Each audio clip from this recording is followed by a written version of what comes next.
அனைவருக்கும் வணக்கம். அருள்மிகு ஸ்ரீ பவானி அம்மன் திருக்கோவில் மாங்காடு. இப்போ வந்து எந்த வீடியோ எதை பற்றி பேச வந்திருக்கேன்னு பார்த்தீங்கன்னா, ரொம்ப நாள் கழித்து இப்போ தான் நான் பேசுகிறதுக்கே வந்திருக்கேன். இப்போ அவசரமாக ஒரு விஷயம் சொல்லணும். அம்பாள் வந்து கருவறையில் இருந்து எழுஞ்சி வர மாதிரி ஒரு ஷார்ட்ஸ் வீடியோ போடுறீங்க. அது வந்து எவ்வளோ நல்லதுன்னு சொல்லிட்டு நீங்களே பார்த்துக்குங்க. ஏன்னா இயற்கைக்கிட்ட ஒரு பண வரவு கேட்குறோம், அது வந்து நம்மக்கிட்ட கிடைக்கிது. ஒரு உடம்பு உபாதையாக இருக்கும்போது இயற்கைக்கிட்ட கேட்கும்போது நிறைய மாற்றங்கள் நம்ம உடம்பு ரீதியாக மாறும். அது தெரிஞ்சவங்களுக்கு, இயற்கை மூலயமா வாழ்கிறவங்களுக்கு அது தெரியும். ரெண்டாவது வந்து பார்த்திங்கன்னா, எவ்வளோ நெகட்டிவிட்டி ஸ்ப்ரெட் பண்ணுறோமோ அவ்வளோ நெகட்டிவிட்டி நம்மளுக்கு வருது. கரெக்டாக? அதே மாதிரி என்ன வேணுமோ அது இயற்கை வந்து நம்மக்கிட்ட சேர்க்குது. அது வந்து நிறைய பேருக்கு புரியறதில்ல. எங்கேயோ ஒரு நாள் எங்கேயோ இருக்கிற ஒரு தொடர்பு வந்து நம்மக்கிட்ட சேருது. ஏதோ ஒரு அன்பு நம்மக்கிட்ட கிடைக்குது. அப்படி இருக்கும் பட்சத்தில் இந்த இயற்கை கிட்ட நம்ம என்ன இந்த வீடியோவாக இருக்கட்டும், இந்த ரீல்ஸாக இருக்கட்டும், எல்லாமே வந்து இயற்கை தொடர்பு உடையது தான். நம்ம ஏதோ ஒரு கஷ்டத்தில் இருக்கும்போது திடீர்னு ஒரு முருகர் சாங்கோ, ஒரு அம்பாள் பாட்டோ வந்து நம்ம மனசுக்கு ஆறுதல் தர்றது, எல்லாரீஸ்வரி பாட்டு கேட்கும்போது, அது மாதிரிலாம் இருக்கும்போது என்னென்னா, நம்ம மனசில் வந்து ஒரு ஆனந்தமும் ஒரு அமைதியும் கிடைக்குதா, நம்மளுக்கு ஒரு திருப்தி தருதா. நீங்கள் வந்து என்ன பண்ணுறீங்கன்னா, அம்பாள் கருவறையில் இருக்கா, அது எழுஞ்சி வர மாதிரி ஒரு வீடியோ போடுறீங்க. அது எதுக்கு அது நல்லது? இது வந்து நல்லதே கிடையாது. ஏன்னா எழுந்துச்சு போகணும்னு நினைக்கிறீங்க. உங்ககிட்ட கோவில் வச்சுருக்க அம்பாள் எழுந்துச்சி வரணும்னு நினைக்கிறீங்களா? அது நம்ம தியானத்திலையோ அல்லது ஒரு வழிபாடுலையோ அவள் நினச்சிக்கலாம். அது எழுந்துச்சி வந்து அந்த இடம் பிளாங்காக இருக்குது. அது என்ன உங்களுக்கு திருப்தி தருதுன்னு எனக்கு தெரியல. அதை பார்க்கும்போது அந்த 2 நிமிஷம் என்னால் பார்க்கவே முடியல.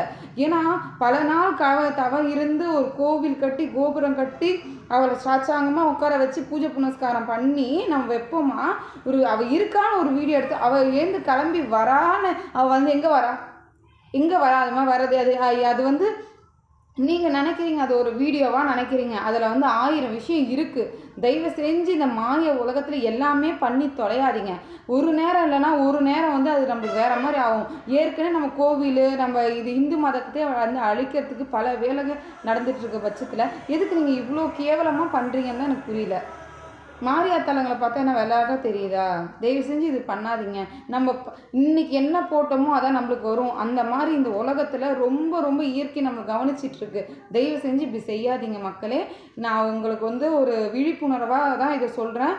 தயவு செஞ்சு இதை பண்ணாதீங்க. ஏன்னா நாங்கள் வந்து அம்பாளை ரொம்ப மனக்குளிர பண்ணுறோம். நிறைய யூடியூப் சேனல்ஸ், நிறைய இன்ஸ்டாகிராம் அண்ணெல்லாம் போட்டாங்க இது மாதிரி போடாதீங்க அப்படின்னு. அது கண்டுக்கவே இல்லை. எல்லாரும் பார்த்தா கூட திருப்பி அதை பண்ணுறீங்க. இது முற்றிலும் தவறு. உங்கள் வீட்டில் வந்து ஒரு மனது குலையிற மாதிரி தெய்வங்கள் ஏதாவது பண்ணிடும். தயவு செஞ்சு புரிஞ்சுக்குங்க. ஒரு கோவிலேருந்து ஒரு அம்பாள் எழுந்து போகிற மாதிரி ஒரு வீடியோ போடுறது முற்றிலும் தவறு.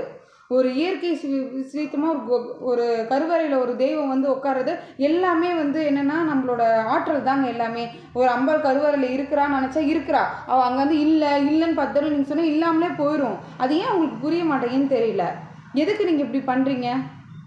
ஒரு விஷயம் தப்பாக பண்ணால் அது பின் விளைவு அதிகம். திருச்செந்தூரில் விளக்கு போடணும்னு சொல்லிட்டு யாருமே சொல்லாத போட்டு இன்னைக்கு கடல் எவ்வளோ உள்வாங்கி மண் அரிப்பு ஏற்பட்டிருக்கு பார்த்தீங்களா? நீங்கள் தெரியுமா அதோட விளைவு என்னென்னு? நம்ம ஆதியில் இருந்து நம்ம முன்னோர்கள் சொன்னதை கடைப்பிடிச்சா மட்டும்தான் இறைவன் நிற்பான். ஏன்னா முன்னோர்கள் வழிபட்டு முன்னோர்களாக வாழ்ந்து மறைஞ்சவங்க தான் இறைவனும்.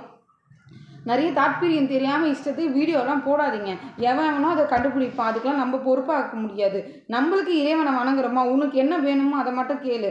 இறைவனை வந்து இங்கே போகிறது அங்கே பண்ணுறது இதெல்லாம் பண்ணாதீங்க. முற்றிலும் தவறு. ரொம்ப தப்பு பண்ணுறீங்க. தப்பு பண்ணாதீங்க. இயற்கை நம்மளுக்கு நிறைய நல்லதை கேட்குற வரைக்கும் நல்லது தரும். கெட்டது இயற்கை இருக்கிற மரம்லாம் அழிச்சனால தான் நம்மளுக்கு நெகட்டிவிட்டி அதிகமாக போட்டு நம்ம சாவு அடிக்குது. அது இல்லாத இதில் வர இதெல்லாம் பண்ணி இருக்கிறவங்க மனசை கஷ்டப்படுத்தாதீங்க.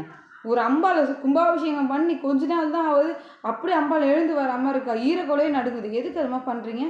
நம்ம வீட்டில் இருக்க குழந்தை அப்படி எழுந்து போகிற மாதிரி பார்த்தா, தூங்கிட்டு இருக்க குழந்தை, பச்சை குழந்தை எழுந்து போ, நம்மளுக்கு எப்படி மனசு ஆறுமான்னு கேட்குறேன். எதுக்கு இப்படி இருக்கீங்க? தயவு செஞ்சு இந்த மாதிரி காணொலியே போடாதீங்க. இது முற்றிலும் தவறு.